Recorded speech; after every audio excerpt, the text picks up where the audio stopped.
የሞት ፍርድ ሊፈጸም 5 ደቂቃ ሲቀረው የተገለጠው አሰቃቂ የቤተሰብ ሚስጥር። ቆንጆ ድንቅ የሆነ ታሪክ ነውና ልንገራችሁ። 5 ደቂቃዎች ብቻ ቀርተውት የነበረን የሞት ፍርድ አፈጻጸም በድንገት ያስቆመ እና ለ6 ዓመታት ተደብቆ የኖረን አሰቃቂ የቤተሰብ ሚስጥር ይፋ ያደረገ አስገራሚ ክስተት በዓለም አቀፍ ደረጃ ከፍተኛ ትኩረትን ስቧል። የገዛ ባሏን በመግደል ወንጀል ተከሳ የሞት ፍርድ ተበይኖባት የነበረችው ኬትሊን ሄስ የተባለችው ግለሰብ የፍርድ አፈጻጸሙ ሊከናወን 5 ደቂቃ ብቻ ሲቀረው በ8 ዓመት ታናሽ ልጇ ምስክርነት ከስቅላት መትረፏ ተገልጿል። ከ6 ዓመታት በፊት በነበረ አንድ ምሽት የኬትሊን ሄስ ባለቤት በኩሽና ውስጥ በስለት ተወግቶ ሕይወቱ አልፎ ተገኝቶ ነበር። በወቅቱ በነበረው ፈጣን ምርመራ የደም ጠብታ ያለበት የክስ መሳሪያ ወይም ደግሞ ቢላዋ በኬትሊን መኝታ ክፍል ውስጥ ከአልጋዋ ስር የተገኘ ሲሆን በላዩ ላይም የእሷ የጣት አሻራ አርፎበት ነበር። ምንም እንኳን ግለሰቡ ወንጀሉን ፈጽሞ እንዳልፈጸመና ንጽህና መሆኗን በተደጋጋሚ ብትገልጽም ፍርድ ቤቱ የቀረቡትን የፎረንሲክ ማስረጃዎች መሰረት በማድረግ የሞት ፍርድ ውሳኔ አስተላልፎባት ነበር። በዚህም ምክንያት ለ6 ዓመታት ያህል በጽኑ እስራት ስትማቅቅ ቆይታለች። የሞት ፍርድ የሚፈጸምበት ዕለት ሲደርስ ቤተሰቦቿ ለመጨረሻ ጊዜ እንዲሰናበቷት ተፈቅዶላቸው ነበር።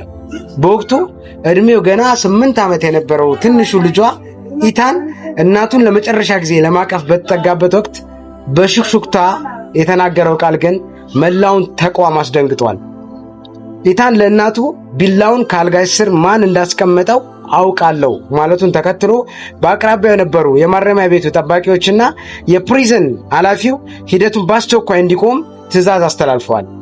የ8 ዓመቱ ሕፃን ኢታን በእንባ ታጥቦ ለባለሥልጣናት በሰጠው ቃል ወንጀሉ በተፈጸመበት ምሽት ዕድሜው የ2 ዓመት ሕፃን ሳለ ከአስፈሪ ሕልም ባኖ ወደ ኩሽና ሲወርድ የአባቱን ወንድም አጎቱን ቪክቶር ሄስን ከአባቱ አስክሬን በላይ ቆሞ ማየቱን ይፋ አድርጓል።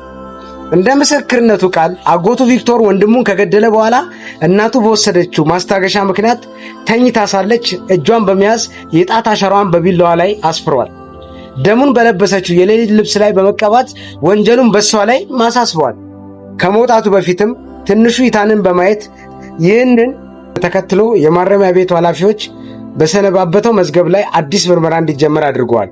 የፎረንሲክ ባለሙያዎች በድጋሚ ባደረጉት የላቦራቶሪ ምርመራ በትግሉ ወቅት በአስክሬኑ ሸሚዝ ኮሌታ ላይ የቪክቶር የዲኤንኤ ቅሪታ ማግኘት የቻሉ ሲሆን ከቤት ውጭ በጭቃ ላይ የነበረን የጫማ አሻራም ያጎቱ መሆኑ ተረጋግጧል። ወንጀል በተፈጸመበት ቤተሰብ ንግድ ድርሻና በቁማር ዕዳ ምክንያት እንደነበር የደረሰበት የፍርድ ቤቱ ላለፉት 6 ዓመታት በንጽህና የታሰረችው ካሮላይን ሄስ በአስቸኳይ ከእስር እንድትፈታና ክሷ ሙሉ በሙሉ እንዲሰረዝ ወስኗል። እውነተኛው ገዳይ ቪክቶር ሄስ ደግሞ በከባድ መነሻ ወንጀል ጥፋተኛ ሆኖ በመገኘቱ ያለምንም ዋስትና መብት የዕድሜ ልክ ከጽኑ እስራት ተፈርዶበት ወደ ወህኒ ቤት ተልኳል። አጅብም ታዲያ